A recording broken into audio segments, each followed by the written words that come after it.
마태복음 4장 23절로 25절까지의 말씀을 함께 읽겠습니다. 예수께서 온 갈릴리에 두루 다니사 그들의 회당에서 가르치시며 천국 복음을 전파하시며 백성 중의 모든 병과 모든 약한 것을 고치시니 그의 소문이 온 수리아에 퍼진지라. 사람들이 모든 앓는 자, 곧 각종 병에 걸려서 고통당하는 자, 귀신 들린 자, 간질하는 자, 중풍병자들을 데려오니 그들을 고치시더라. 갈릴리와 데가볼리와 예루살렘과 유대와 요단강 건너편에서 수많은 무리가 따르니라. 아멘. 우리 예수범교회가요, 이곳 행신동으로 이사오고 나서 얼마 되지 않아서 어떤 분과 함께 식사를 같이 하게 됐어요. 이 동네 분이신데 그 식사를 하다가 깜짝 놀랐어요. 우리 예수범교회가 예수를 본 교회로, 예수님 직접 본 교회로 알고 계신 분이 또 있더라고요. 그분이 그렇더라고요. 예수본교회 이름이 예수를 봤다는 건지 그렇게 반응이 나오더라고요. 깜짝 놀랐어요. 예전에 그런 말씀 한 번 드린 적 있었죠. 제가 저쪽 행신동, 능곡 쪽에 우리가 있었을 때 초기에요. 어떤 분이 전화가 왔어요. 만나자고 그랬는데 나중에 알고 보니까 그분이 목사님이었어요. 그러면서 이름에 대해서 궁금하다는 거죠. 교회 이름에 대해서. 예수본교회라고 하는데 예수를 언제 보셨냐고 나더러 따져 묻는 거예요. 그래서 저는 그런 생각 한 번도 한 적이 없었거든요. 예수를 봤기 때문에 예수님을 본 교회라 이렇게 생각을 한 번도 한 적이 없는데 그분이 그때 그 얘기를 해서 저는 깜짝 놀랐는데 최근에도 그렇게 생각하시는 분들이 계시더라고요. 그러니까 예전에 만났던 그분은 저한테 이렇게 얘기를 했어요. 아니 예수님을 어떻게 봅니까? 그리고 보았다 한들 좀 이름이 좀 교만하지 않습니까? 이렇게 또 얘기를 하더라고요. 그래서 별분이 다 계신다. 그래서 어쨌든 간에 그분과 그냥 이야기는 유연하게 잘 하고 맞춰졌는데 여러분 주변에도 혹시 예수를 본 교회로 알고 계신 분 계십니까? 어쩌면 여러분들 가운데에도 그렇게 계실지 모르겠어요. 그래서 제가 한번 생각했어요. 그래, 뭐 예수를 바라보는 교회로 우리가 또 생각해보면 어떨까? 그런 생각을 해봤어요. 우리가 예수님을 늘 바라보고 살잖아요.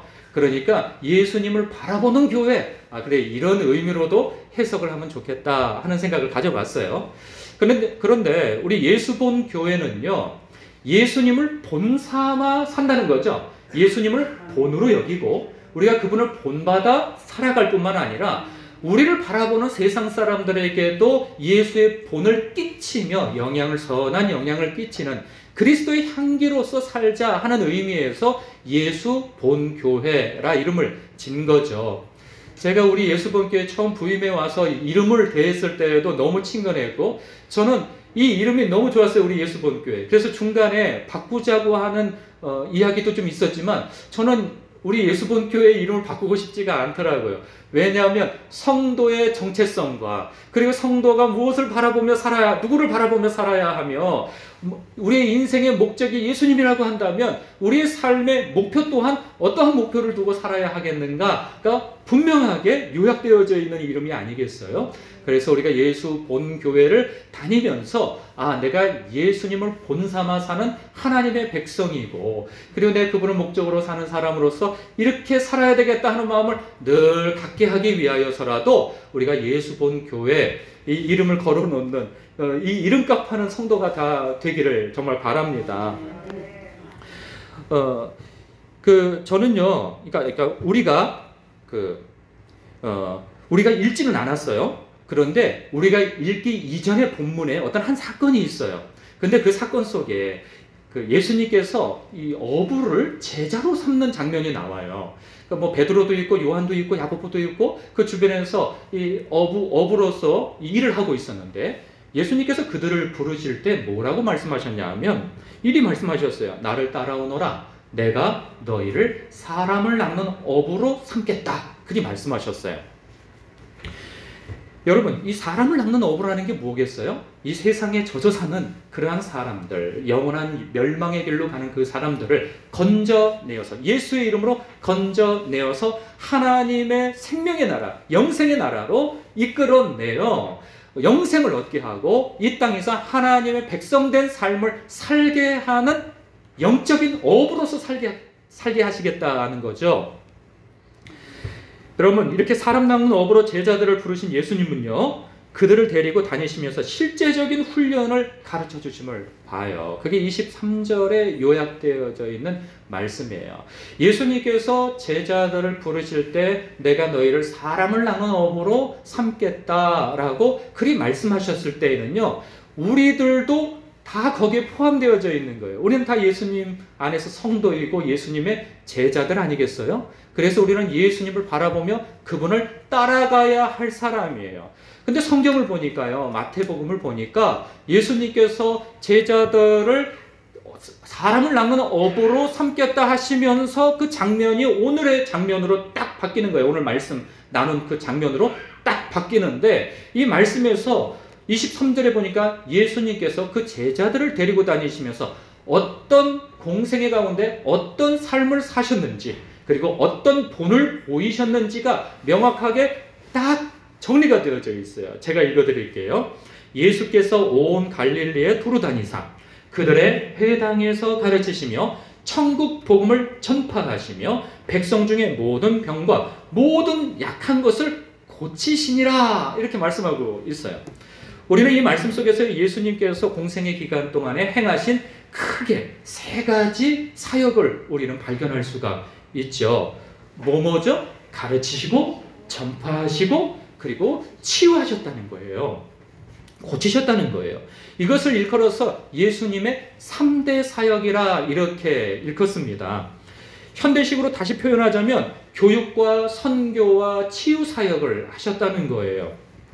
예수님이 이 세 가지 사역을 하시면서요, 제자들을 훈련시켜 가심을 봐요. 그러면서 예수님께서 제자들을 3년 동안 데리고 다니시면서 보이시며 훈련시키셨죠. 그리고 예수님께서 제자들에게 이렇게 당부하시면서 승천하세요. 하늘로 승천하세요. 그 당부가 무엇이냐면 마태복음 28장에 나와 있어요. 제가 읽어드릴게요. 너희는 가서 모든 족속으로 제자를 삼아 아버지와 아들과 성령의 이름으로 세례를 베풀고 내가 너희에게 분부한 모든 것을 가르쳐 지키게 하라, 이리 말씀하세요. 내가 너희에게 분부한 모든 것을 가르쳐 지키게 하라. 이 말씀은요, 내가 너희에게 지금까지 보여주고 가르치고 당부한 모든 것이 되겠죠. 그것을 이제 너희들이 그렇게 살 뿐만 아니라, 그렇게 살아갈 뿐만 아니라 다음 세대, 믿음의 세대, 후세대들에게 그렇게 가르치고 가르친 것을 또 지키게 하도록 가르치라, 그 말씀을 당부를 하고 계시는 거예요. 그러면 그 제자들에게 1세대 때 제자들에게 주신 그 당부는요, 오늘날 이 말씀을 대하고 있는 저와 여러분이 그 당부를 동일하게 받은 것이라 여러분 생각하시면 되는 겁니다.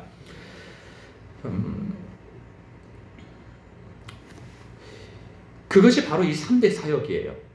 그렇다면요, 성도가 또 교회가 신경 써서 바라봐야 할 대상은 예수님이시고, 그 예수님께서 이렇게 행하신 일들을 바라보면서 아, 그렇지, 우리도 예수님께서 행하신 일을 따라 우리도 또 당부함을 받은 우리로서는 그렇게 살아가야지라고 우리는 결론을 내리면 돼요. 그렇다고 하면 우리는 예수님께서 행하신 무엇을 보고 무엇을 따라가야 하겠느냐라는 거예요. 이미 여러분들에게 힌트를 앞에서 다 드렸어요. 그게 뭡니까? 첫 번째가 가르치는 거예요. 가르치는 거. 예? 가르치는 사역이죠. 예수님은 유대인의 회당에서 가르치셨다고 해요. 당시 유대의 회당은요, 오늘날 교회 같은 역할을 했어요. 그곳에서 성경을 가르치고요, 예배도 드리고, 그곳에서 결혼식도 하고, 그리고 뭐 필요하다면 반상회도 하고, 그 지역에서 어린이의 학교의 역할도 하고, 이 많은 역할을 감당하는 곳이에요. 그곳에서 예수님은 유대인들에게 말씀을 가르치셨다는 거예요. 우리는 여기서 한 가지 주목할 것이 있어요. 예수님께서 이방인이 아니라 여호와 하나님을 믿는다고 하는 사람들, 즉 유대인들에게 하나님의 말씀을 가르치셨다는 거예요. 당시 유대인은요, 굉장히 오랜 세월 동안, 수백 년, 아니 1000년을 넘는 2000년 가까운 그러한 세월 동안에요, 이 대대로 여호와 하나님을 믿고 있는 민족이었어요. 그리고 누구보다도 잘 믿고 있다고 자부했고 늘 회당에서 말씀을 듣곤 하여서 나름대로 율법에 정통하다고 나름대로들 그렇게 생각하는 그 사람들을 대상으로 하나님의 말씀을 그들에게 가르치셨다는 거예요.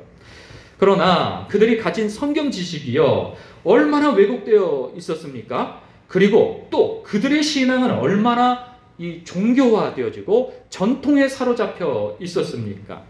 예수님은 무엇보다도 그들의 잘못된 신앙과 이 왜곡된 성경 지식을 바로 잡으려 하셨어요. 그래서 회당에 가셔서 가르치셨죠.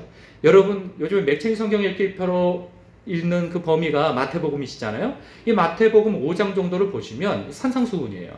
그 산상수훈에서 예수님께서 제자 모여있는 신자들에게 예수님을 따르는 신자들에게 말씀을 가르치실 때 이 패턴이 있어요.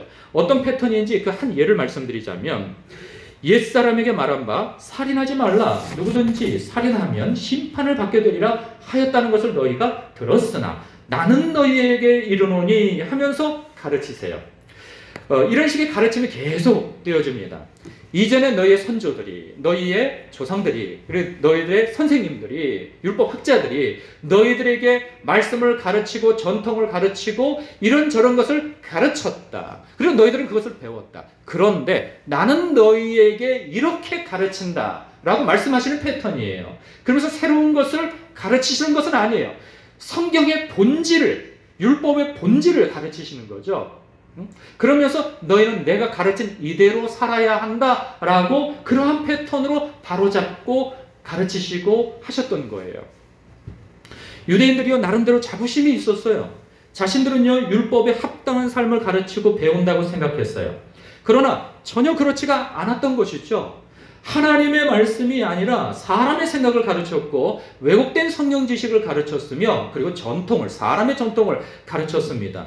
그래서 이 왜곡된 성경 지식을 가르치는 자들을 향하여서 그리고 그 배움을 받는 자들에 대하여서 안타까워하시면서 이렇게 탄식하셨어요. 그 모습을 일컬어 주님은요 소경을 인도하는 꼴이다. 이 소경이 붙들고 다른 소경을 인도해 가면 어떻게 되겠느냐? 도중에 구덩이가 있으면 그 구덩이에 이끌어가는 사람 빠질 뿐만 아니라 이끌림을 받는 사람도 빠질 것이 아니냐? 너희들 지금 이러한 형국이다 라고 탄식하셨죠. 그래서 예수님은요 그들에게 올바른 말씀을 가르치시기 위해서 많은 시간을 들이세요. 이와 비슷한 상황이 오늘날 교회 안에서도 많이 있음을 봅니다. 신앙생활을요 오래 하면 저절로 성경을 이해하고 하나님을 알게 될 것이라고 생각하는 경향이 있어요. 신앙생활을 오래 했다면 그것은 곧 설교를 그만큼 많이 들었다는 것 아니겠어요? 그런데 여러분 성경을 이렇게 미뤄두고 설교만 많이 들으면 설교를 듣는 데 있어서는 초기에 유익이 있어요. 뭐냐면 믿음이 생겨나요. 믿음은 들음에서 난다고 하지 않아요? 그래서 처음에는 사람의 성향에 따라서 성경부터 붙들고 읽는 사람이 있는가 하면 그 목회자의 이 설교자의 설교를 듣고 믿음이 생기는 사람이 있어요. 그런데요 여러분 우리가 초신자 때나 신앙을 막 시작하고 하는 여정 속에서는 이 설교자의 설교를 들음으로 인하여서 믿음을 이렇게 다져가는 게 필요해요. 그런데 그것이 초기에는 필요하지만 그것으로만 계속 신앙생활을 하려고 해서는 안 된다는 거예요. 말씀을 읽으셔야 돼요.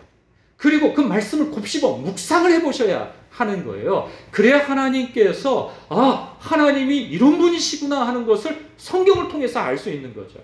여러분 수십 년 설교를 들어도 이 성경을 체계적으로 들을 수 있는 이 시간이 제한되어져 있어요. 일주일에 한 번, 많으면 몇 번이 되어질 수 있겠으나 이런저런 주제가 각종 주제와 각종 이 성경을 전체로 다루지 못하고 조각조각 다루는 이 한계를 극복할 수가 없어요.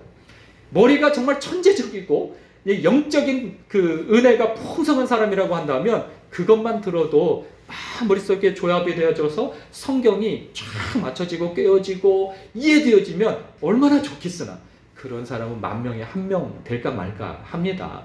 우리를 그러한 범인 속에 이 특별한 사람 속에 끼워 넣어서는 안 돼요.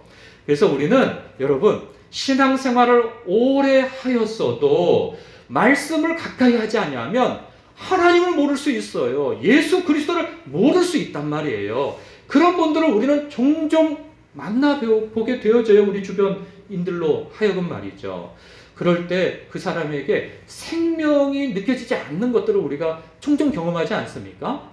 그래서 여러분, 교회를 오래 다녔다고 하여서 그것이 능사가 아니에요. 그것으로 영생을 얻는 게 아니에요. 예수 그리스도가 누구신지, 하나님이 누구신지, 그 예수 그리스도 안에서 하나님께서 나에게, 우리에게 행하신 일이 무엇인지, 그래서 예수 그리스도 안에서 내가 어떤 존재로 거듭났고 어떤 영광스러움이 약속되어져 있는지를 성경을 통해서 아셔야 하는 거예요. 그래서 성경을, 여러분 교회를 나 교회 오래 다녔어, 이것으로 영생을 얻는 것이 아님을 하시고, 여러분 성경에서만이 오직 하나님을 알 수 있는 것이고 구원의 길을 알 수 있는 거예요. 여러분들 인생의 경험이 많으시다 보니까 이렇게 종종 외부에서 만나는 사람들 중에 성경을 한 자도 읽지 않았으면서도 영적인 얘기를 하고 뭐 이런 분들 계세요. 뭐 영적인 세계를 또 뭐 경험했다 그러고, 그리고 어떤 능력으로 사람을 치유하고, 그리고 어떤 영적인 존재와 대화를 나누고 그런다는 사람이 있어요. 여러분, 그렇다고 해서 그 사람이 영생을 얻는 게 아니에요. 예수 그리스도를 믿음으로 말미암아 영생을 얻는다 하는 거예요. 그런데요, 이 선무당처럼 교회를 오래 다닌 사람에게 이런 행태가 나올 수 있다는 거예요. 정작 예수는 몰라, 하나님이 누군지도 몰라, 그리고 교회는 수년을 다녔어, 그러니까 어서 들은 풍어론이 있어가지고 영적인 얘기를 얘기하지만, 여러분 이런 사람은 세상에서 영적으로 깊은, 그것이 귀신이 대상이 되어져서 문제인데, 그렇게 사는 사람하고 여러분 말을 못 건넵니다. 그 사람들도요, 어떤 압도적인 영적인 능력이 있어요. 물론 어둠의 영이지만 그런 사람들 앞에서도 말 한마디 제대로 꺼내지 못할 수 있단 말이에요. 그래서 여러분, 우리가 성경을 가까이 하지 않고 신앙생활을 오래 했다는 것은 자기의 영혼을 지켜내지 못합니다. 이런 한계를 이해하시고, 또 그런가 하면요, 어떤 직분을 가지고 있으면 배우지 않아도 된다고 하는 생각을 갖는 분도 계세요. 여러분, 직분이 다 해결해 주지 않아요. 여러분, 목사가 되면은 그냥 저절로 성경 말씀과 지식이 다 이 안으로 다 들어옵니까? 그렇지 않아요. 저도 목사가 되어졌지만 평생 공부해요, 하나님의 말씀을. 왜 하나님의 말씀을 읽고 연구를 합니까? 예전에 어떤 분이 저한테 그러더라고요. 좀 예전이에요. 제가 신학생 때 성경을 보고 있으니까, 아니 그 뭐 성경을 이렇게 계속 읽어? 저한테 그러는 거예요. 그래서 몇 번이나 읽었냐고 저한테 물어보는 거예요. 물론 안 믿는 사람이니까 그러겠죠. 그래서 예, 한 몇 독 정도 하고 있습니다. 지금 그렇게 하고 있어요. 그랬더니, 아니 뭐 이렇게 자주 읽냐는 거예요. 한 번만 읽으면 되지 뭐 이렇게 자주 읽냐라는 거예요. 자기도 좀 읽어봤다는 거예요. 뭐 다 알겠더만 이러는 거예요. 이런 사람이 정말 답답해요. 한 번 읽고 다 안다고 하는 그 사람. 제가 그래서 한번 몇 마디 물어보거나, 물어보지 않아도 그 사람 입에서 나오는 이야기가 성경을 아는 데서 나오는 말들이 아닌 것을 금방 간파가 되어지잖아요. 그래서 여러분, 저도 마찬가지예요. 하나님의 말씀을 읽고 또 읽는 이유는, 그리고 묵상하는 이유는 잘 해석하여서 저도 주님 안에서 저 스스로를 가르침받고 주님을 바라보며 저를 복된 길로 제 스스로를 인도할 뿐만 아니라, 목사로서 성도들에게 성경을 바로 해석해주고 성경에서 말씀하고 주장한 바 길이요 진리요 생명 되신 예수 그리스도를 온전히 따라갈 수 있도록 알려주고 제시해 주기 위하여서. 왜냐하면 소경을 인도하는 꼴이 될까봐, 여러분, 그럴까봐 제가 말씀을 늘 읽고 묵상하고 연구하고 그러는 것입니다. 여러분, 이 교회 안에서 가장 무서운 사람은요, 성경에 무지하면서도 열심히 있는 사람이에요. 열심히 있는 사람. 그러면서 또 직분까지 가지고 있다고 한다면 이거는 정말 재앙에 가까운 거예요. 하나님을 아는 지식도 없고 성경을 통해 하나님의 뜻을 분별하려는 노력도 없이 경험과 상식으로만, 그 마음에서 일어나는 열심으로만 일을 하려고 하는 것이지요. 교회의 머리는요, 주님이십니다. 성경을 통해 주님의 다스림을 받지 않는다면 누구의 다스림을 받게 되는 것입니까? 누구의 다선을 받게 되는 거겠어요? 여러분, 교회 안에서 신앙생활을 열심히 하고 그리고 직분을 가지고 있다 할지라도 주님의 뜻을 모르고 주님을 알지 못하는 데에서 열심을 내면요, 어둠의 영을 따라 일하는 것이 될 수 있어요. 하나님의 통치와 다스림을 받지 않으면 여러분, 중간은 없어요. 악한 영의 통치와 다스림을 받는 거예요. 여러분, 그래서 성경을 아는 것이, 그래서 성경을 통해서 하나님을 아는 것이, 예수 그리스도를 아는 것이, 그리고 그 안에서 내가 누구인지를 발견하는 것이 너무나도 중요하다는 사실입니다. 그런 부분에 있어서 저는 참 감사해요. 왜냐하면 우리 교회 직분자들은요, 성경을 열심히 읽기도 하고 묵상도 하고 있기 때문이에요. 그 묵상한 말씀을 가지고 기도하며 순종하는 삶을 살고 있다고 저는 보고 있거든요. 그래서 얼마나 감사한지 모르겠어요. 그래서 앞으로도 계속 이전처럼, 지금처럼 말씀과 가까이 하는 분들이 되어주시길 정말 바랍니다. 모든 성도들이요, 다 마찬가지일 거예요. 그런데요, 특히나 직분을 맡으신 분들은요, 특별히 더 열심을 내주셔야 합니다. 교회 수준은요, 목사 수준을 못 넘어갑니다. 그리고 성도들은요, 직분자 수준을 못 넘어가요. 그래서 저도 부단히 저의 영적인 수준과 하나님을 아는 지식을 계속 채워가고 확장시켜가고 높여가고 하는 것이죠. 여러분들도 마찬가지예요. 여러분, 바깥에 있는 사람들도 그렇고, 그리고 여러분들 안에서 신앙이 이제 막 시작하시는 분들도 그렇고, 그리고 이제 직분자들도 그렇고, 다 내 앞에 있는 사람들을 바라보며 쫓아가게 되어져 있거든요. 그렇기 때문에 영적으로 여러분, 앞선 사람들은 다 영적으로 자기 성찰을 하셔야 되고 깨어 있어야 하는 겁니다. 여러분, 그러니 앞으로도 성경을 읽고 묵상하고 함께 공부하는 일에 열심을 내주셔야 합니다. 왜 우리는 배워야 할까요? 계속. 살아내야 하기 때문이죠. 하나님의 뜻대로 살아내야 하기 때문이에요. 그런데 여기서 우리는 한 발 더 나아가야 돼요. 왜? 주님의 당부하심이 있기 때문이에요. 너희는 가르쳐 지키게 하라 하신 주님의 당부가 있기 때문이에요. 그래서요, 여러분, 그 배운 것을 또 가르쳐야 한다는 사실입니다. 목사님이 하시면 되죠. 왜 제가 합니까? 그 목사님이 해야 되는 거 아니에요? 그렇지 않아요, 여러분. 저는 그렇게 가르쳐서 여러분들이 또 다른 사람을 가르치도록 인도하는 사람이고 지도하는 사람이에요. 그걸 여러분 아셔야 합니다. 여러분, 그래서요, 제가 우리 교회가 이쪽으로 이사 오고 난 이후에 새신자 성경 공부를 이제 시작을 하고 있지만 그 시작을 끝내지 않는 이유가 있어요. 그래서 새신자 성경 공부를 이제 두 분이 하고, 김준호 성도님과 그리고 각수님 성도님이 하고 계시는데, 지금 횟수로만 총 5개월 정도가 됐지만 그래도 공부한 때는 한 3개월 이상이 되어졌어요. 이 3개월 이상 동안 공부를 하면서 그분들이 얘기를 하세요. 이전에는 교회를 다른 곳에도 다녔고 뭐 또 어디도 다녔고 했지만 이렇게 성경 공부를 한 적이 없었다는 거예요. 그리고 하나님은 몰랐고 성경도 몰랐고 예수님도 몰랐다는 거예요. 근데 이곳에서 목사님을 통해서 성경 공부를 하면서 이제서 비로소 알게 되어졌다는 말씀을 하고 있어요. 그런데 그 몇 개월 성경 공부를 했다고 해서 다 알게 되어집니까? 그러면 얼마나 좋습니까? 그럴 수는 없는 거죠. 우리 이제 새신자분들이 지금 학생이나 청년 때가 아니잖아요. 벌써 인생의 절반 절반 정도는 살아보셨단 말이죠. 그러면 그 많은 세월 동안에 이제 성경을 알지 못한, 하나님이 누구신지 알지 못하는 그 세월을 보충하기 위해서라도 제가 계속 붙들고 성경 공부를 하려고 그래요. 언제까지? 일단 1차적으로는 이 두 분이 우리 교회의 집사님이 되어지기까지. 근데 놀랍게도요, 우리 곽수임 성도님 아직 세례도 안 받으셨어요. 그러면 이제 계획이 나오죠. 4월의 부활절에 우리 곽수임 성도님 예수님을 어떤 그 예수님을 믿는 그 믿음 가운데에서 그 충만함 속에서 세례를 4월에 받으시고, 그리고 또 성경 공부를 계속 하는 가운데 그 여정 속에서 이렇게 신앙이 쌓이고 깊어지고 하는 그 과정 속에서 우리 교회 집사님이 되셔야 하는 거 아니겠어요? 김준호 성도님도 마찬가지고요. 예?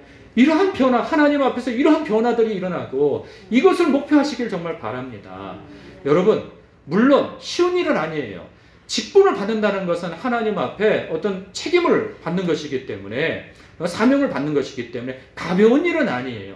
가볍게 받는 사람들도 있지만 결코 가벼운 일은 아니에요. 그러나 영광스러운 일이란 말이죠. 주님의 몸된 교회를 위해서 봉사할 수 있는 것, 이거 복된 일이라 하는 거예요. 제가 1차적으로는 그것을 목표로 하여서 성경 공부를 진행하고 있어요. 뿐만 아니라 제가 성경 공부를 좀 더 확장하려고 합니다. 그래서 제가 광고를 하고 있어요. 여러분들이 성경 공부를, 왜냐하면 여러분들 수준이 다 제각각이에요. 그래서 하나로 통합할 수는 없어요. 그래서 여러분들의 수준에 맞게 여러분들과 교제를 하면서 성경 공부를 수준에 맞게 해드리려고 제 신청을 받고 있어요. 이 신청을 받는 이유는 성경 공부를 목사와 목사 부부로부터 시작되어져서 여러분들을 앞으로 이제 소그룹을 만들어서 여러분들이 배운 것을 다른 사람에게도 전달해 줄 수 있는, 가르칠 수 있는 그러한 구조를 만들어 가려고 하고 있어요. 그런데 그냥 시작부터 이제 어떻게 나눠져서 누가 리더가 되시고 누가 이렇게 뭘 하시고 이렇게 해서 될 일이 아니라는 거죠. 이 DNA를 만들어 가야 돼요. 만들어 가야 돼요. 그래서 금년에는 그것을 만들어 가려고 하고 있어요. 그래서 김은하 집사님이 신청을 했고 저기 이병길 형제가 신청을 했어요. 그래서 이제 서로 대화를 나누는 속에 어떻게 성경 공부를 해나갈 것인가, 그렇게 좀 구조를 잡아가려고 하고 있습니다. 여러분들도 신청하십시오. 그러면은 그 상담 이후에 어떻게 성경 공부를 해나갈 것인가를 함께 이렇게 논의를 하고 진행해 나갔으면 좋겠습니다. 여러분의 목표는요, 배우는 데만 있는 것이 아니에요. 가르치는 사람으로서 목표를 가지시기 바랍니다. 그래서 우리 교회에 이런 표현을 사용하면 정말 좋겠다는 생각이 들어요. 배우든지 가르치든지 하라 하는 거죠. 내가 계속 배우든지 아니면 가르치려고 하든지. 여러분, 최고의 배움은 가르치는 데서 나와요. 가르칠 때 진짜 자기 지식이 되어지는 거예요. 여러분들이 그렇게 가르칠 수 있는 사람이 되길 정말 바랍니다. 근데 여러분 마음속에서 아이고 이 나이에 언제 또 배워가지고 누굴 가르칩니까? 이렇게 생각하시는 분이 계실 수 있어요. 여러분들이 다 뭐 배운다고 해서 소그룹을 운영하고 그런 계획까지 가지고 있는 건 아니에요. 제가 어제 어떤 한 60대 중반으로 돼 보이는 것 같아요. 근데 좀 젊어 보이긴 하지만 60대 중반 정도 되는 여자분인데, 그분과 어떻게 얘기를 나누다가 보니까 이분이 신앙은 없어요. 그런데 말을 하는 것이 매사에 감사하죠. 내가 이렇게 된 것이 얼마나 감사한지요. 처음엔 저는 그리스도인인 줄 알았어요. 그 표현에서 계속 감사 얘기가 나오는 거예요. 자신의 삶의 모든 것들에 대해서 감사하고 너무나도 귀중하게 여기는 거예요. 얼마 전에 뇌졸중으로 쓰러져서 죽을 뻔했는데 새로운 인생을 살게 되어졌다는 잠깐의 이야기를 하는데, 그러는 와중 속에 자기랑 같이 일하는 어떤 분이, 그분이 그 신앙을 가지고 있는 분인 거고요. 그분의 영향을 받아서 성경을 좀 읽어보게 되어졌다는 거예요. 과거에는 신도 안 믿었고 성경도 안 믿었고, 그런데 자기 자녀들은 교회를 좀 다니고 있었다는 거예요. 그런데 그런 것에 대해서 전혀 관심이 없었는데 그분이 성경을 좀 읽어보기 시작했대요. 그래서 그분의 입술의 고백이 그렇게 바뀌어진 거예요. 성경을 읽어가는 과정 속에서. 물론 성경을 다 읽었는지 얼마나 읽었는지는 모르겠어요. 최근에 자신에게 일어난 변화라고 이야기를 하는데, 그런데 그분에게 기품이 있더라고요. 기품. 교양과 기품과 영적인 세계에 대해서 알고 싶은 그런 마음속에서, 그 과정 속에서 나오는 그 어떤 기품이 흘러나와요. 그래서 참 놀랍더라고요. 근데 그분하고 이제 대화를 나누는 가운데 제가 목사님이라고 아니까 그분이 제가 몇 마디 나누고 이런 속에서 주변에 교회를 이렇게 다니려고 해도 교회가 워낙에 크기도 하고 어떻게 다녀야 될지 모르고 엄두가 안 난다고 그래요. 그래서 우리 교회를 소개해 줬어요.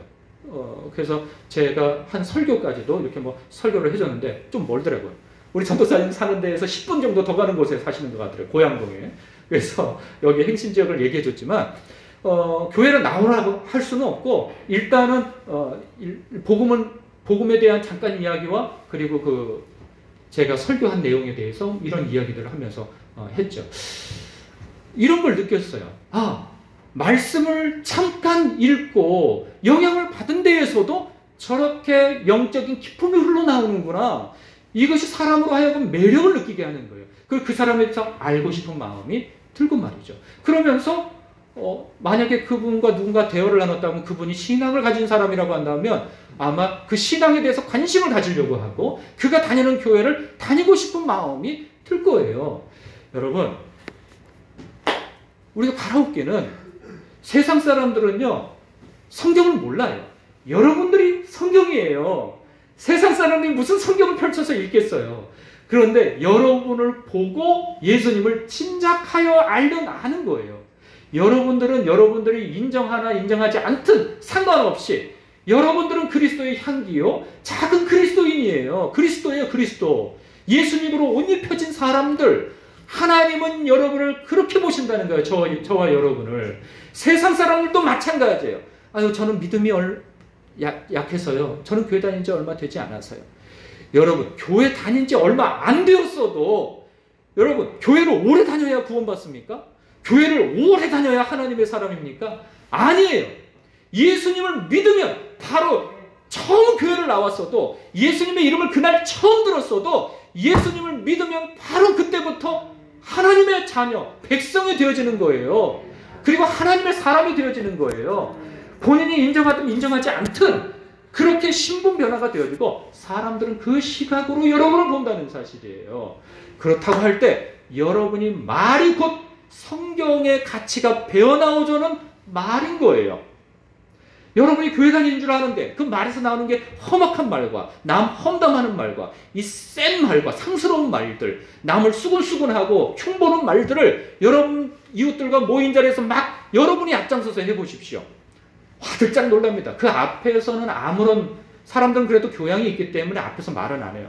그러나 절대로 그가 이야기하는 교회, 그가 다니는 교회는 안 나갑니다.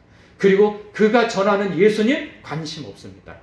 아니, 저렇게 믿어도, 저렇게 교회를 다녀도 저 모양인데 저 사람과 나와 다른 게 뭐가 있어? 내가 다닌들 뭐 나아지는 게 있어? 그 입에 감사도 없고 하나님으로 말미암는 삶의 변화도 없고 하나님의 나라를 하나님의 하늘 아버지를 다스림과 통치와 그분의 그 사랑 안에 있다고 해도 그 사랑을 전혀 느끼지 못하고 살고 있는 저 사람을 보면서 아이고, 내가 저 사람 따라 교회 나갔다가는 큰일 나겠다, 이 생각이 든단 말이죠. 이 생각이 들어요. 여러분, 그래서 우리는 하나님을 알기를 힘써야 한다는 거예요. 하나님 알기를 가르침 받아야 하는 것입니다. 그래서 여러분, 우리가 누군가를 만나면 칭찬하고 세워주고 격려하고 배려하고 예쁜 말하고, 교회 성도들을 칭찬하고 세워주고 일상에 감사한 이야기들을 나누는 것, 이건 너무나도 중요한 일입니다.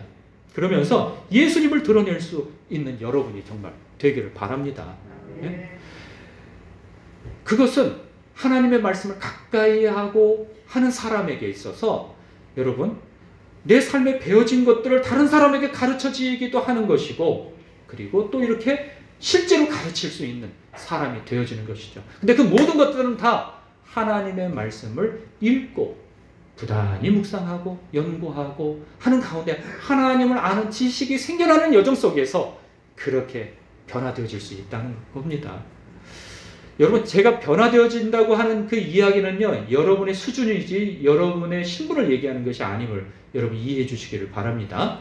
여러분의 수준은, 여러분의 신분은요, 이미 하나님의 백성이고 자녀고 부름받은 하나님의 제자예요. 제자이기 때문에 여러분은 무엇을 하며 사는 것이 분명해졌어요. 이미 분명해졌기 때문에 내가 이제 말씀 안에서 내 수준을 갖춰가면 되는 거구나 라고 하는 그 목적을, 의식을 가지고 여러분 삶 속에서 열심을 내시면 되는 것입니다. 여러분, 그런가 하면요, 두 번째로 예수님은 천국 복음을 전파하셨어요. 예수님은 4, 5세기의 형편을 가장 잘 아시는 분이셨어요. 그래서 인생들이 복음을 받아들이지 않고 살다가 죽으면 어떤 형편에 처할지 예수님은 너무나도 잘 알고 계신 분이세요. 그것을 불쌍히 여기시는 예수님이시란 말이죠. 복음을 믿으면 천국이요, 그렇지 않으면 영원한 형벌만이 있음을 아셨습니다. 요즘에요, 여러분, 천국 얘기하고 지옥 얘기하고 형벌과 그리고 영생을 얘기하면 그 수준 떨어진다고 얘기하는 사람들 많습니다. 이게 안 믿은 사람들이 입에서 나오는 게 아니에요. 아직도 그런 말을 해? 하나님의 나라를 얘기해야지.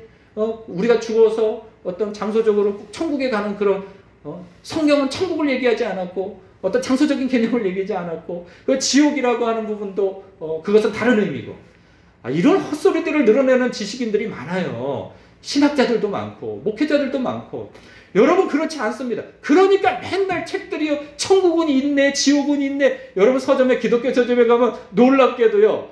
아니 천국이 있다. 지옥도 있다. 이런 책들이 얼마나 많이 나와 있는지 몰라요. 왜 이런 책들을 내놓겠어요? 하도 없다고 얘기하니까는 있다고 이제 얘기를 하는 거예요. 참 놀랍게도요. 공부를 하면 할수록 단순성을 잃어버려요. 그냥 있는 그대로의 하늘을 보면 되는데 있는 그대로의 성경을 보고 이해하면 되는데 그걸 자꾸 빨대구멍으로 보려고 그러는 거예요. 빨대구멍으로 이렇게. 그러니까 안 보여요. 안 보여. 본인이 그것을 그렇게 살지 못하고 인정하지 못하면 자꾸 해석이 복잡해집니다. 그런데 예수님은 아시는 분이세요. 영원한 분이시고 천국의 주인이시고 지옥도 아시는 분이기 때문에 지옥에 떨어져서 영원한 영벌을 받으시는 것에 대해서 안타까운 마음을 가지신 거예요. 그것이 얼마나 큰 불행인지를 아시고 낭패인지 아시는 거예요. 여러분 기회는 오직 이 세상에 존재하는 잠깐의 시간 동안만 주어지는 것입니다. 그래서 예수님 공생의 기간 동안 부지런히 복음을 전파하러 다니셨어요. 당신이 곧 길이요 진리요 생명이라고 하는 사실을 부단히 전하고 가르치셨단 말이죠. 마가복음 1장에 보면요. 예수님께서 제자들에게 이렇게 말씀하시는 대목이 나와요. 근처에 있는 다른 마을로 가자. 내가 전도할 것이다. 내가 바로 그것을 위해서 왔다. 말씀하셔요. 그것을 위해서 왔다. 전도를 위해서 왔다. 누구든지 나로 말미암지 않고는 영생을 얻을 수 없다고 하는 그 복음을 전하기 위해서 나는 왔다. 말씀하시는 거예요. 예수님은 영혼을 구원하기 위해서 오셨어요. 성부 하나님도 우리의 영혼을 구원하시려고 당신의 아들도 아끼지 않으시고 세상으로 보내셨어요. 예수님은 하늘아버지가 영혼이 구원되기를 어느 정도나 원하시는지 성경 곳곳에 말씀해 두셨어요. 여러분 그래서 이런 양의 예를 들지 않습니까? 목자가 들녘에서 100마리의 양을 이끌고 갔는데 아니 어느 지점에 보니까 한 마리가 없어. 그래서 그 목자가요. 그 양을 잘 이렇게 놔두고 그런데 그 한 마리 잃은 양을 찾으러 간다는 거예요. 그것이 도중에 짐승에게 먹혔는지 어디로 갔는지 어떻게 압니까? 그런데 그 양을 찾아 헤매러 가는 거예요. 근데 그 놀랍게도 찾았어요. 찾아서 와서 너무 기뻐가지고 동네 사람들하고 주변 동료들하고 잔치를 벌였다는 거예요. 네? 이만큼 잃은 양에 대해서 기뻐한다는 거예요. 잃은 양을 찾아온 것에 대해서 하나님이 기뻐하신다는 거예요. 천군과 천사들도 기뻐한다는 거예요. 그런가 하면 잃어버린 드라크마에 대한 예도 해요. 여자가 혼수물로 10 드라크마를 얻었는데 그거 중요하잖아요. 그 중에 한 드라크마를 잃어버렸어요. 그러면 이게 온전성을 잃어버리니까 이거 남편한테 알게 되어지면 그 당시에는 좀 마음에 큰 부담이 있잖아요. 그래서 이걸 찾는데 막 장롱이고 뭐고 다 드러내고 여기저기 막 찾는데 얼마나 마음이 불타오르겠어요. 소중한 것을 잃어버린 사람이. 놀랍게도 그것을 딱 찾은 거예요. 얼마나 기뻐하든지 이 사람도 역시 주변 사람들하고 잔치를 벌였다는 거예요. 그만큼 이 잃은 드라크마, 이 한 드라크마가 없으면 다른 9 드라크마가 의미를 상실해버리는 것이기 때문에 이 한 드라크마 찾는 것을 그렇게 기뻐한다는 거예요. 그런가 하면요, 이 예화가 연결되어지는 지점에 이런 예도 있어요. 이 방탕한 아들이 아버지의 유산을 미리 땡겨서 받아가지고 아버지가 돌아가시지도 않았는데 멀쩡하게 그냥 시퍼렇게 살아계시는데 그 땡겨가지고 가서 허랑방탕하게 살아가지고 그거 다 잃어버리고 그냥 탕진하고 돌아오잖아요. 근데 놀랍게도 그 아버지가 먼 곳에서부터 기다리고 있고 단번에 알아보고 그냥 뛰어와가지고 그 아들을 확 끌어안고 다시 아들의 자리로 복권시켜주고 그리고 잔치를 벌이지 않습니까? 바로 이런 아들과 같이 여긴다는 거예요. 하나님의 마음이 그렇다는 거예요. 그런데 더 놀랍게도요, 예수님께서 이 모든 것보다도 더 하나님의 마음을 알려주신 이 한 줄이 있어요. 하나님이 세상을 이처럼 사랑하사 독생자를 주셨으니 이는 누구든지 그를 믿는 자마다 멸망치 않고 영생을 얻게 하려 하시니라. 여러분, 믿지 않는 자는 이미 영벌에 떨어져 있다는 거예요. 그런데 그 영벌에 떨어진 자들을 구원하시기 위해서 여러분, 이 땅에 우리가 인간이 사니까 살만한 것이지, 창조주께서 이 피조물이 사는 곳에 오신다는 게 말이 됩니까? 당신의 몸을 꾸겨가지고 이 영원하신 분이 이 유한한 곳에 오셔서 유한한 육체를 입고 오신다는 것이, 피조물의 몸을 입고 오신다는 것이, 그런데 그것이 영광스러운, 사람이 보기에 영광스러운 목적으로 오신 게 아니고 죽으러 오신 거예요. 우리의 죄를 다 짊어지고 죄의 저주를 당신이 오롯이 받아서 우리가 매달려야 할 그 십자가를 치러 아버지께서 보내셨다는 거예요. 아버지도 우리를 아끼기 위해서 아들도 아끼지 아니하셨는데, 그 아들은 놀랍게도 그 아버지의 마음에 흔쾌히 기쁜 마음으로 순종하고 받아들여서 당신의 몸을 실제로 피조물로 오게 하시고 죽기까지 순종하여 십자가를 치셨다는 거예요. 그 일로 오셨다는 거예요. 우리의 영혼을 구원하기 위해서. 맞죠? 모든 인생들이 영생을 얻게 하시기 위해서 말입니다. 예수님 제자들에게 말씀하신 바가 있어요. 아버지가 나를 보내신 것 같이, 아버지가 나를 보내신 것 같이 나도 너희를 보내노라. 너희가 누구의 죄든지 사하면 사하여 줄 것이요, 누구의 죄든지 그대로 두면 그대로 있으리라. 저와 여러분이 세상을 구원할 유일한 통로요 대안이라고 말씀하고 있는 거예요. 어차피 하나님께서 다 계획해 놓으시니 구원할 사람들은 구원받고 그렇지 못한 사람은 구원받고, 이런 말씀이 아니에요. 우리들에게 그 하나님의 그 구원 얻을 백성들을 우리의 손에 맡겨두신 유일한 대안자로 우리를 부르셨다는 거예요. 여러분의 가정 가운데 여러분이 먼저 믿으셨다면 여러분의 가정을 구원할 대안, 먼저 믿은 자로 부르셨고, 여러분의 동네에서, 이웃에서, 직장에서 믿지 않는 사람이 있다면 여러분이 특별해서 구원을 얻은 게 아니라 그 사람들에게 복음을 전하게 하시기 위해서 여러분들에게 먼저 은혜를 베푸셨다는 거예요. 여러분, 우리는 분명 구원받았어요. 그러나 하나님은 우리만 예수 믿고 영생을 누리라고 구원해 주신 것이 아닙니다. 우리는 구원받은 동시에 다른 사람을 구원하기 위해 보냄받은 사람이에요. 만약 교회가 전도하지 않는다면 그것은 교회의 존재 이유를 망각하고 있는 거예요. 아무리 다른 것을 잘해도요, 복음 전파에 관심을 갖지 않는다면 여러분, 그 교회는 하나님께서 기뻐하시지 않는 교회예요. 이제 2월이 됐어요. 이제 다음 주 말이면은 입춘이에요. 이제 앞으로도 한동안 추워진다고 하지만 이제는 추위가 정점에 올라서 꺾어지는 때가 왔다는 얘기죠. 이제는 또 전도에 우리가 발동을 걸어야 할 때가 왔어요. 놀랍게도 성동교회에서 청년 수련회를 우리 교회에서 하겠대요. 2주 후에, 그러니까 2월 17일에 와서 금요일, 토요일에 우리 교회에서 수련회를 청년들이 와서 하겠대요. 아유, 놀랍죠? 근데 더 놀라운 건 뭐냐면 그들이 무엇을 주제로 수련을 가느냐? 복음 전도예요. 복음 전도. 그래서 우리 교회에 와서 수련회를 같이 하고, 그리고 이 지역 전도를 하는데 몇 시간을 쓰겠다는 거예요. 또 그것만 있는 게 아니에요. 4월 중순쯤에는 또 우리 교단에서 한 여러 개의 교회가 모여서 한 50명 정도 되어지시는 분이 우리 교회를 방문해서 이 지역을 전도를 같이 하겠다는 거예요. 여러분, 이런 것들이 계획이 잡혀 있어요. 그래서 사방에서 하나님께서 등 때밀고 있어요. 전도하라고, 추수하라고. 우리가 나가서 복음을 전해도 우리 눈에 열매가 안 맺어질 수 있어요. 그러나 우리 할 도리는 해야 되는 거 아니겠어요? 예? 우리 할 도리는.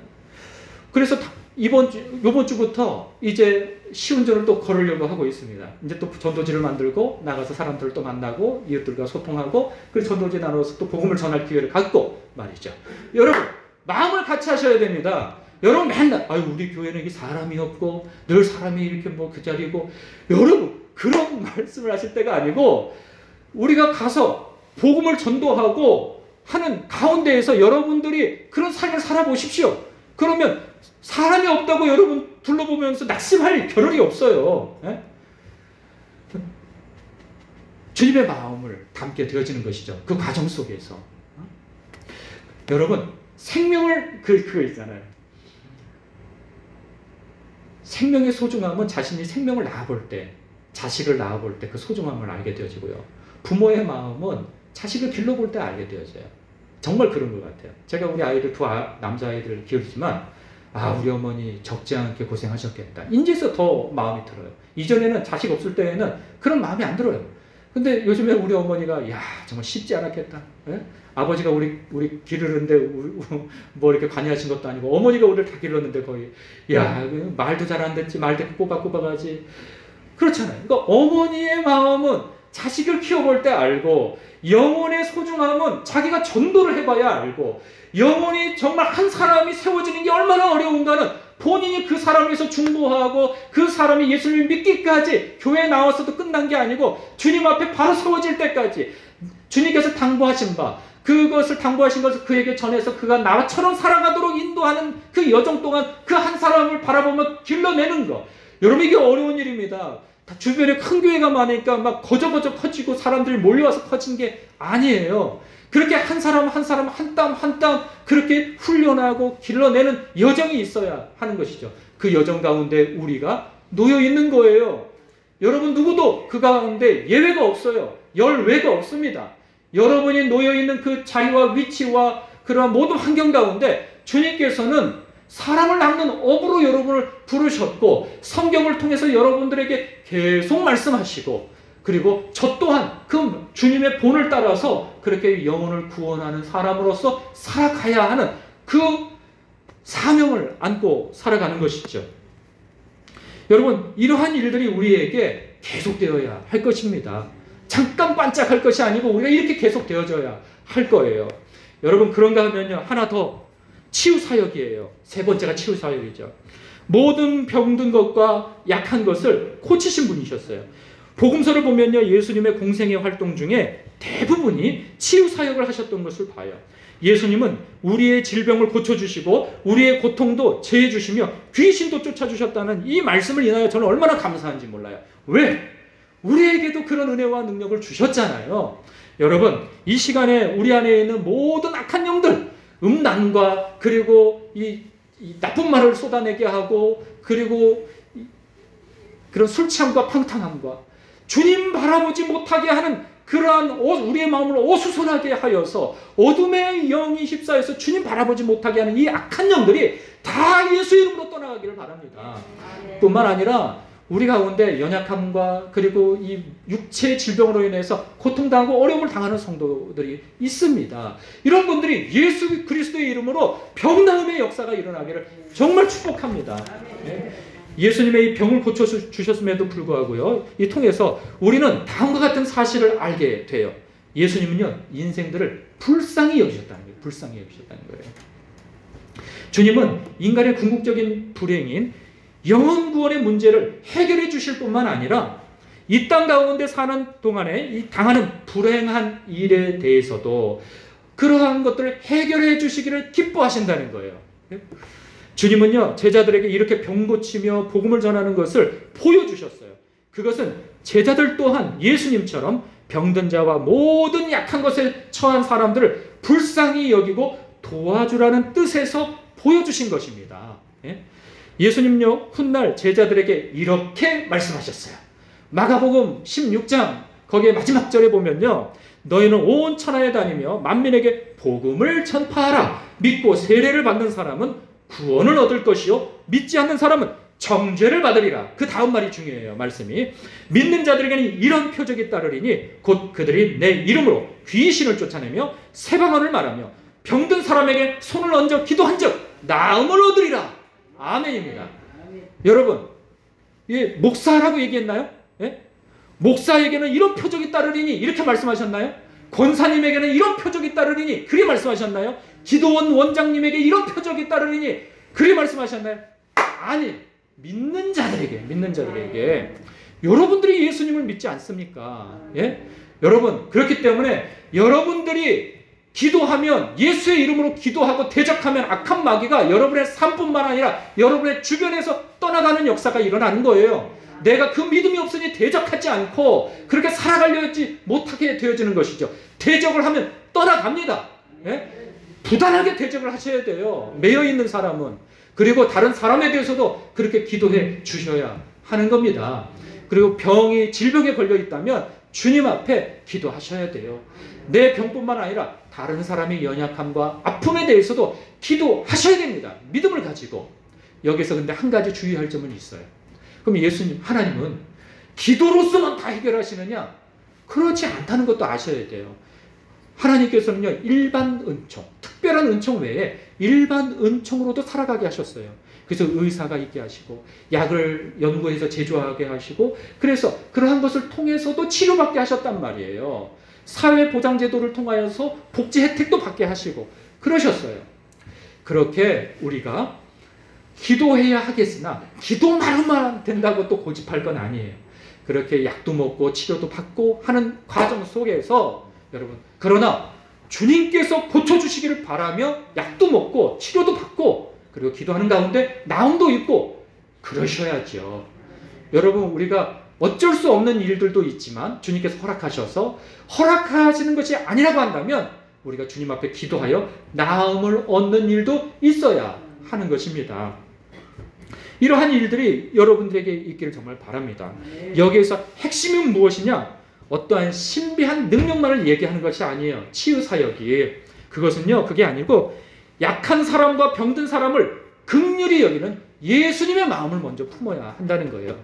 여러분, 지금 시간이 좀 길어지고 저게 히터 때문에 좀 더워져서 집중에 조금 어려움이 있지만 조금만 더 집중을 해 주십시오.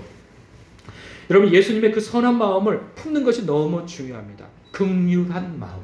우리를 향하여서 긍휼히 여기시는 그 마음을 우리가 품어야 돼요.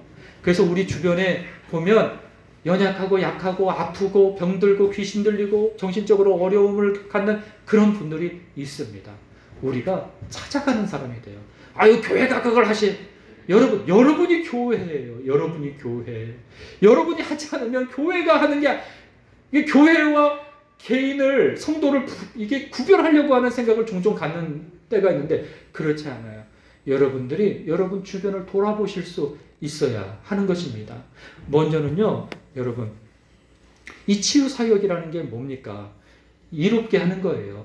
예수 그리스도의 이름으로 내가 있는 곳을 땅끝이요 하나님의 나라라 생각하고, 만약에 여러분이 어디서 설거지를 하고 계신다면 그것을 깨끗이 닦아내서 청결하게 해서 이것으로 음식을 받쳐 먹는 사람들이 이것으로 인해서 식중독이나 그러한 일에 걸리지 않도록 내가 기도하면서 주님 앞에 그것을 성실히 해내는 거예요. 예? 여러분, 어떤 제조회사에서 물건을 다루고 그리고 어떤 일들을 한다면 그것을 사명감으로 알고, 제가 어떤 분을 만났는데 이 건강보조식품 하나를 가지고도 그것으로 온 세상에 질병이 없는 세상을 갖게 하겠노라 라고 그런 사명을 갖는 분들도 있어요. 여러분, 우리 믿는 사람들이 하나님 안에서 자기가 하는 일에 이런 사명 정도를 가져야 하는 것이죠. 아니면 어떤 분은요, 이 머리털 나는 그런 샴푸를 제조하고 그것을 연구해서 팔고, 그리고 이러한 사람들 보면 그 사람의 사명이 뭔지 아십니까? 온 세상에 대머리가 없는 세상을 만드는 게 그 사람의 사명인 거예요. 왜? 대머리 때문에 좌절하고 낙심하고 심지어는 자살기도까지 하는 사람도 있어요, 여러분. 너무 그것 때문에 마음이 어려워가지고. 그러니까 그러한 사람들을 마음을 긍휼히 여기며 세상에 대머리 없는 세상을 이루겠노라. 그것을 예수 그리스도 안에서 갖는 꿈이라고 한다면 여러분, 이게 얼마나 귀합니까? 우리가 하다못해 어디서 무슨 일을 하고 어떤 사업을 하고 무엇을 하든지 치유하는 사역, 긍휼히 여기는 마음, 그것을 마음에 품고 내가 하고 있는 일에 그것을 하나님께 영광을 돌리며 내 주변 사람들에게 나로 인하여서 이 덕을 끼치고 이롭게 하는 것을 사명으로 여긴다면 그 일도 역시 치유사역에 여러분이 주님을 따라가는 본받는 삶을 사는 것입니다. 뿐만 아니라 우리는 적극적으로도 우리 주변에 가난한 사람들을 도우려고 하는 의지와 마음이 있어야 하는 것입니다. 우리 거, 내 거 모아서 뭘 해보겠다. 그런 마음도 있어야 되죠. 물론 아껴야 되고 그리고 저축도 해야 되고 그래야 됩니다. 그런데 주님께서 우리에게 물질을 허락하셨다면 그것은요, 하나님께서 나보다 못한 사람에게 나누어 그것을 평등케 하기 위함이라는 사실을 아셔야 돼요. 물질은 은사예요. 은사. 복이 아니고요, 은사예요. 복이 복되려면 하나님께서 주신 것을 가지고 잘 써야 그게 복의 완성이에요. 이걸 받았는데 가다 놓고 쓰지 않는다? 그래서 주님 앞에 간다? 너는 내가 준 걸 가지고 어떻게 썼느냐?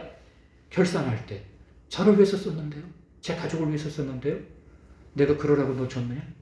너의 지혜와 지식과 경험과 그 모든 것을 혹은 물질을 그렇지 않다는 거예요. 은사예요. 은사. 여러분 그래서 교회도 마찬가지예요.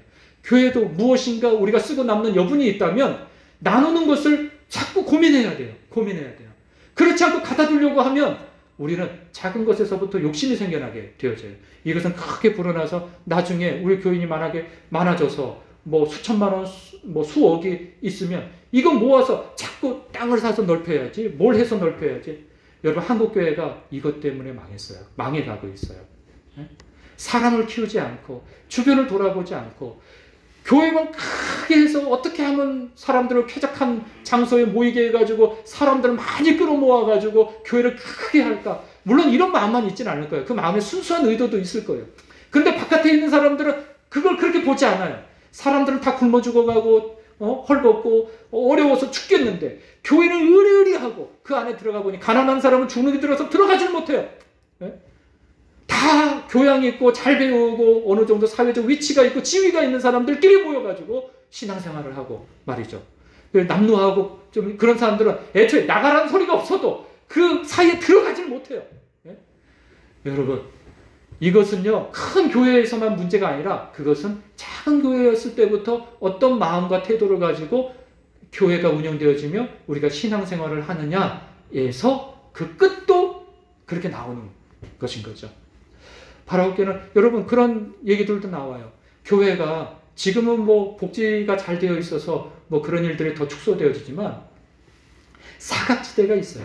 그래서 뭐 시골교회 같은 데에는 개안수술, 뭐 노인분들 이렇게 개안수술 못해가지고 눈이 점점 어두워서 안 보이고 하는 그런 때에 교회가 좀 큰 교회죠. 그런 데는 그렇게 해가지고 헌금을 또 모아가지고 그런 지역 사회에 계시는 노인분들 개안수술을 하는데 그렇게 해서 도움을 주고 그리고 밥을 못 먹는 사회보장제도가 너무 잘 돼 있으니까 뭐 어디 복지센터에서도 다 반찬이 나오고 막 그렇지만 사각지대가 있어요. 물론 그걸 다 찾아내기란 어렵지만 우리 주변에서 누군가 발견한다면 그 사람을 어떻게 도울까? 우리 교회 안에 그런 어려운 분이 있다면 어떻게 도울까? 우리는 고민해야 합니다. 이러한 고민들이 예수의 본을 따르는데 밑바탕이 되어지는 것이죠. 저는 이런 생각도 해요. 우리 교회가 비록 작지만 여러분 요즘에 교회가 문 닫는 이유는 뭐 여러 가지 요인이 있겠죠. 월세 감당 못해서 월세 못 내서 교회 문 닫는 교회도 많습니다. 그렇다고 한다면 우리가 다 해결해 줄 수는 없지만 1년에 한 번이든 두 번이든 우리가 어떤 작정 헌금이나 이런 일들이 있을 때 좀 목돈이 생기면 그런 교회에 후원을 해서 한 번이든 1년에 한 번이든 두 번이든 후원을 해서 그래도 잠깐 숨통이라도 트이고 또 한 발짝 나갈 수 있는 그 길을 열어주면 또 얼마나 좋겠습니까? 우리가 또 고민을 하자면 여러분 그 고아원이라고 하나요? 고아원도 보면은 19살에 나와야 돼요. 나와서 얼마 사회정착금 뭐 500만 원인가 뭐 얼마 1000만 원인가 받아서 나와서 아니 20살도 이제 막 20살 된 아이들이 어디 가서 그걸로 살 수 있습니까? 그것 때문에 탈선에 빠지는 사람들이 많고 비관해서 자살하는 이들이 많고 하는 청년들이 얼마나 많은지 몰라요. 제가 가까운 교회 아는 교회 그 목사님은 그걸 하지만 그 교회도 작다 보니까 감당을 못해요.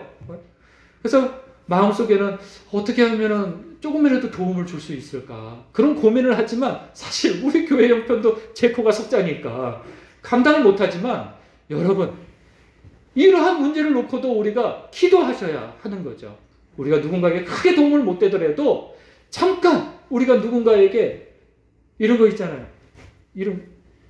어떤 사람이 강가를 지나가면서 그 무슨 물고기인가 무슨 조개인가 이게 쫙 밀려와가지고 죽어가는 거예요. 그래서 어떤 노인이 가면서 이걸 들어가지고 저쪽에다 이렇게 던졌는 거예요. 워낙에 많으니까 그거 뭐 다 할 수도 없죠. 이렇게 던져요. 한 젊은이가 와가지고 어르신 그게 다 무슨 소용이 있습니까? 그렇게 한들 여기 있는 것들을 어떻게 다 살리겠습니까? 그 노인분이 이렇게 얘기를 했어요. 최소한 물에 들어간 것은 살지 않겠느냐. 다 살릴 수는 없어도 내 손에 닿는 자는 살릴 수 있는 것 아니겠느냐. 어떤 책 제목이 있어요. 그 책은 제가 다 읽어보진 않았어요. 제목이 예전에도 한번 말씀드렸어요. 이웃의 가난은 곧 나의 수치다. 어떤 신부님이 쓰신 책이더라고요. 거기서 좀 메시지가 있어요. 읽지는 않았어도 메시지가 느껴지잖아요. 이웃의 가난은 나의 수치다. 라는 거. 우리가 그렇게까지 살아가지 못하더라도 주변을 돌아볼 수 있어요.